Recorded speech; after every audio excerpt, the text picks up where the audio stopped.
Hey folks, Sgt Crawford here, Recovery One Drones.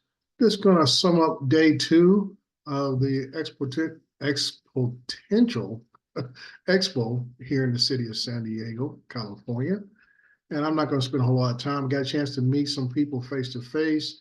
Let me apologize to Mr. Vic Moss. For some reason, I had a technical difficulty and was not able to keep the recording I made of him speaking, which was some very important and impactful words that he had to offer. So my deepest apologies going out to Vic Moss before we get started. But no further ado, we're going to jump right in here and show you what took place. Thank you. You guys an idea of what is being brought forth out here. This is the Vivo Logics. Everything, as you can see from the design, it is a watercraft.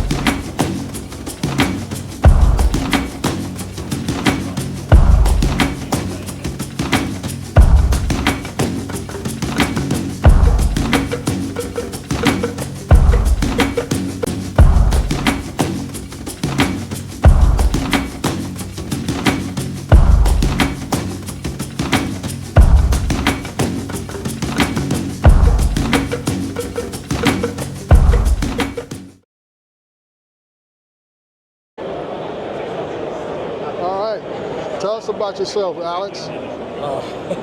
Let's see. My company is called LA Aerial Image, and I'm doing a lot of construction stuff in the LA, well, surrounding areas, LA, Orange County.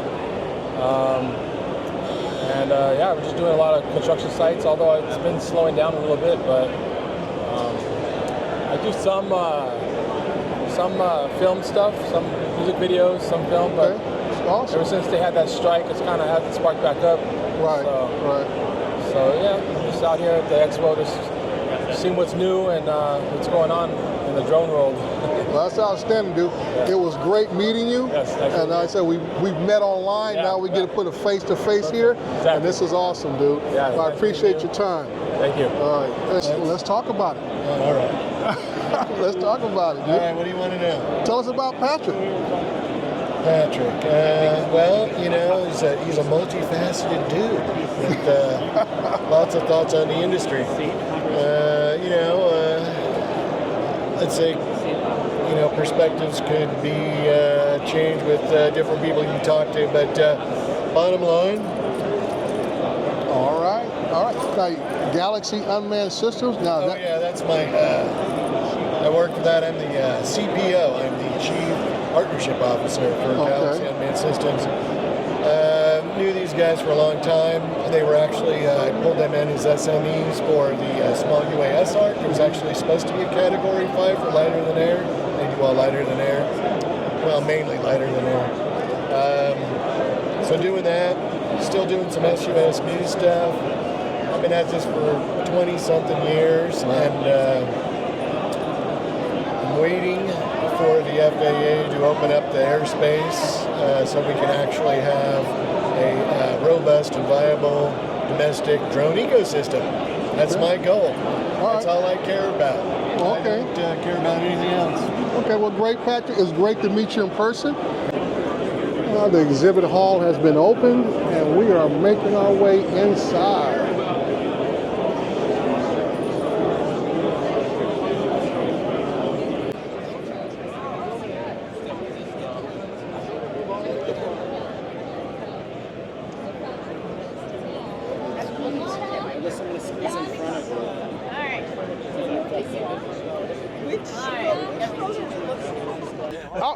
I'm editing. I'll edit out the small stuff.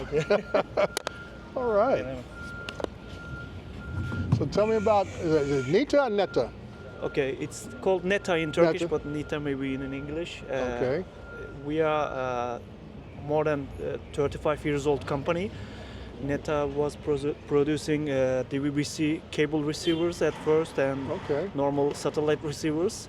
Good. But now, today, as you can see from our stand, we are giving satellite communication systems to military, which you can see from here. It's called ground data link antenna system. It's used in the military, in the war zone, as you noticed. And we have also airborne antenna on the airborne side. We are giving this as a set so that you can follow your drone UAV on the war zone, like up to 350 kilometers away. Okay. And when the plane is nearby, you don't need to use this type of big device on the air side, I mean the airborne side. You can use our small data link antenna systems, which are called telemetry antenna systems, as you can see over there. And we are producing them on very different bands. We have a wide range of applications. Great. So that they can switch if something happens on the war zone. Okay. Let's say there is a jamming signal, or there is a problem with your some of the antennas. You can easily switch to the other side, and you can use our systems. And we can also, we're producing conformal antenna systems, which are used on missiles. Okay. Even if the explosion happens, you can get the information at like 30 to 60 seconds at very high temperatures, like 600 degrees Celsius maybe, so that you can get the telemetry information after you test it, or even if you're in the war zone.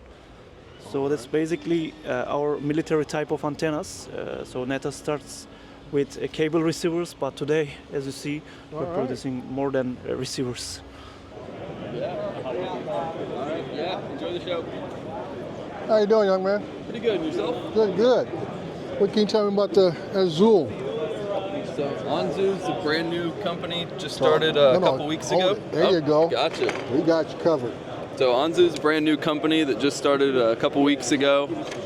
This is the Raptor and the Raptor T. It's their initial platform. It's a, small frame drone. You have the traditional RGB and then the thermal option with RTK or a speaker module on top. Okay. Great deal. Good deal. Yeah, I'm here with Hillary of Q Pilot, and I said she's going to tell us about their product. Oh. Yes, I got you on the spot. You do. So I'm newer to the industry, but Q Pilot is basically a platform with which there are components that you can basically program the brain of your drone for whatever project purpose that you have. It's applicable to both recreational and commercial industries. There are different grades of the Cube. The Cube Red is our kind of top of the line Cube. So, yes. All right. Well, good. That's good. That's all I need. I saw a guy I see on. He does a stream every week on YouTube. Gary Mortimer. I saw him up on your screen here, so I'm like, time. How are you? I'm doing great. Here you go. Hold the mic. My turn now. I'm here with Drone Jesus. Yes. Or should I call you Lance Corporal McBride? Well, there is a Lance Corporal in there. I do know that. Yes, absolutely. No. There was this one time. Well, I'm Sgt Crawford. So the Drone Jesus is out. We're doing our thing at the AUVSI show. Yeah, having a good time. Right. Well, I appreciate the article that the droning company did on me a couple of weeks ago and stuff. So I wanted to make sure you guys had a booth here today or not. No booth. We're kind of just guerrilla shooting around and doing our thing. We're working out of the media center upstairs, but we have a lot to kind of hit and talk to and get people to know what's going on in the drone world and as well what Droning Company is doing for them. Well, I appreciate it. Like I say, you are been a true advocate of the industry, and I say expert of the industry. Thank you. So I say your name always comes up in the conversation of who to go ask the hard questions. Yeah. For. Well, sometimes I give the hard answers, and I think people appreciate that, right? That's the real beauty of it all. It's the honesty, it's the truthfulness of it. Right. I don't want to have people get that smoke and mirror stuff and thinking they're getting it. No, I'd rather be really honest with people and make sure I tell them what's up before they make big purchases or large decisions that might really affect what they do. So, yeah. Well, I appreciate your time, John. Absolutely.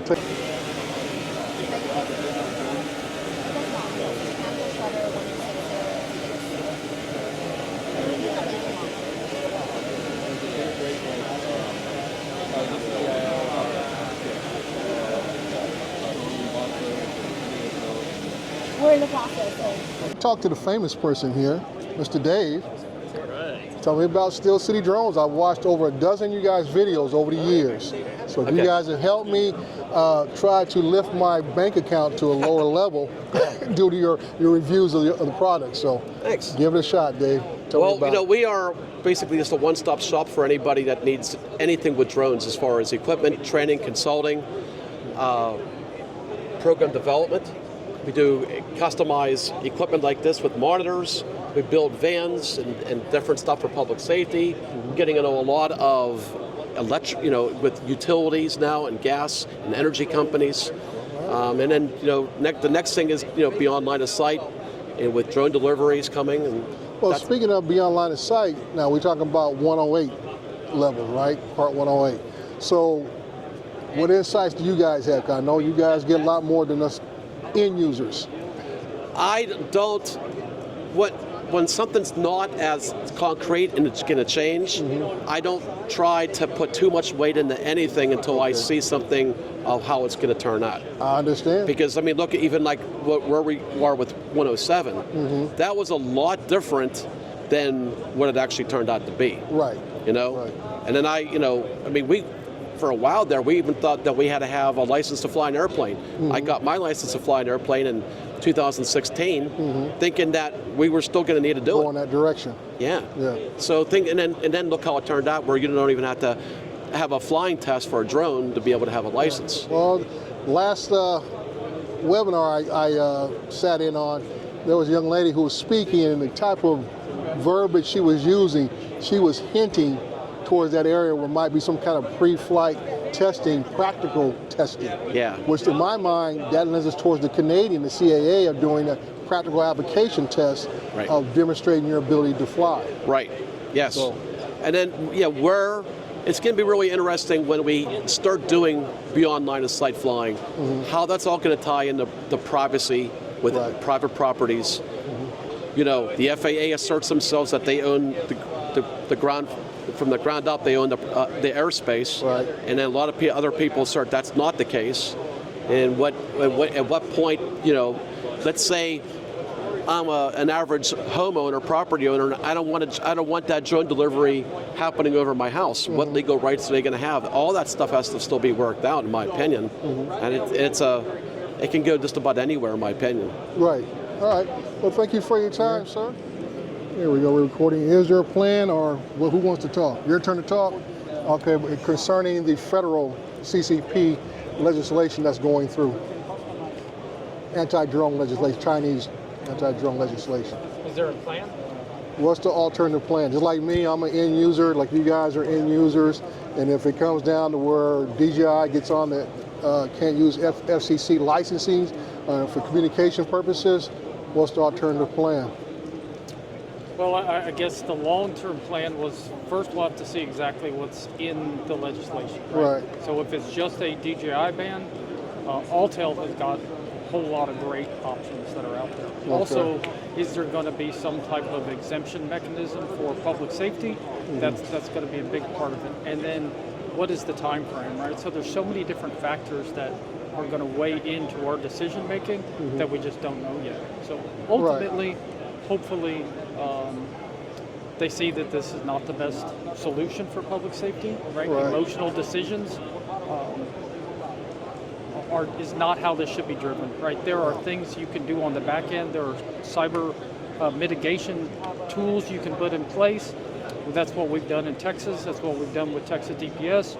We can use anything as long as we are very good at figuring out how to mitigate those cyber risks. Now, you guys using drone sense on your equipment? We do. Okay, good. So, again, a Texas-based software platform, we know where all of our data is going, and we have complete control over it. We don't use any of the manufacturer, regardless of where the manufacturer is from, we don't use their software on our aircraft. We use a third-party solution because we want absolute control over all of our data, whether that's American, Texan, China, Malaysia, wherever, right?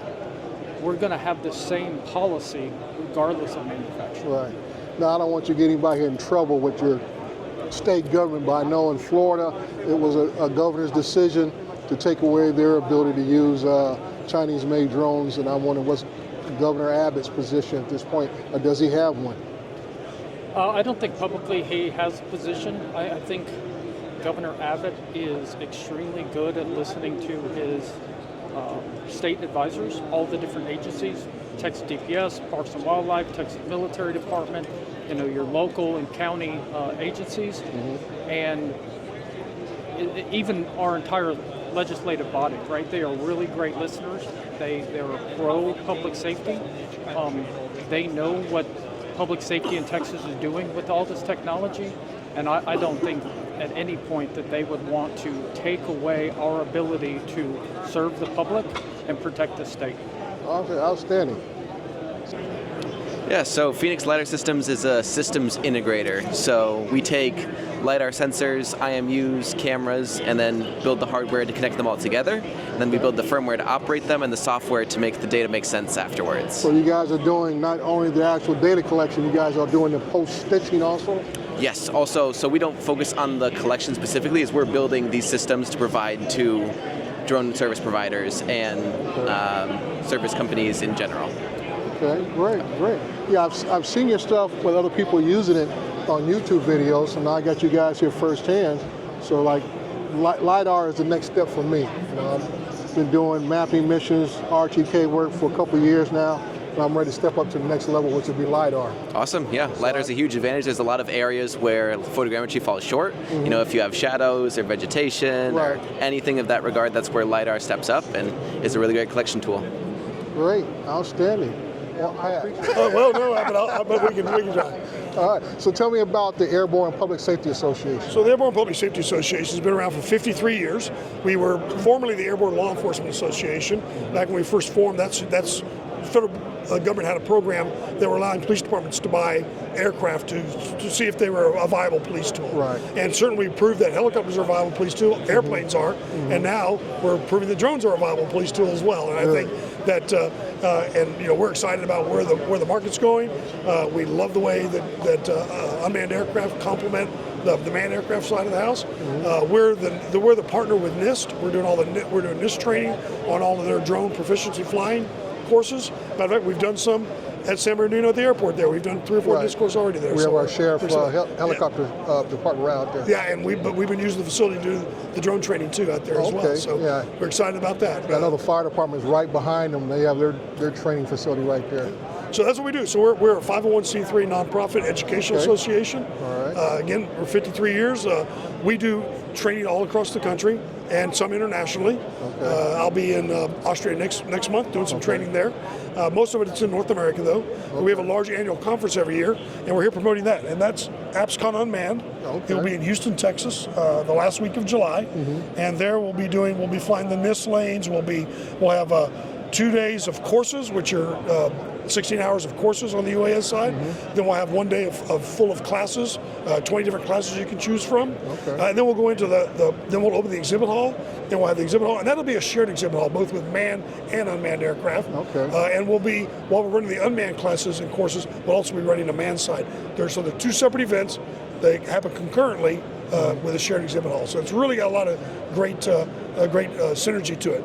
And this year, Houston Convention Center is allowing us to fly indoors without netting. So we have a huge fly zone inside the convention center, which will really be drawing a lot of people as well. So basically, you guys travel the country and abroad conducting seminars for different agencies. Yes, yeah, all training. It's mostly aircrew training, tactical training. In the man side, we don't do any flight training, but on the MN side, we do. Okay, that's great. Great to hear, because here we go. We're here with Trevor Paul of Air Data. So Trevor, tell us about what's going on with Air Data. Sure, yeah. So I'm with my buddy Draymond here. Stopping by, we're at Xponential. My name is Trevor. Air Data is a fleet management platform. We help our pilots track their drones, their batteries. How many minutes are you flying per month? We track the maintenance for you automatically. We're that one-stop shop for your fleet management. So we want to help you maintain compliance as well. So if you're a certified pilot and you need to track your hours and understand when something isn't going right, maybe you have a battery that's starting to fail, we provide that under the hood diagnostic information for you. That's kind of what we're all about. Well, that's great. That's great, Trevor. Well, at least it's not just my word putting out there. Now we have the official word from the staff from AirData. Absolutely. And I appreciate your time, appreciate you guys being out here. Okay? Absolutely. Thank you very much. Thank you.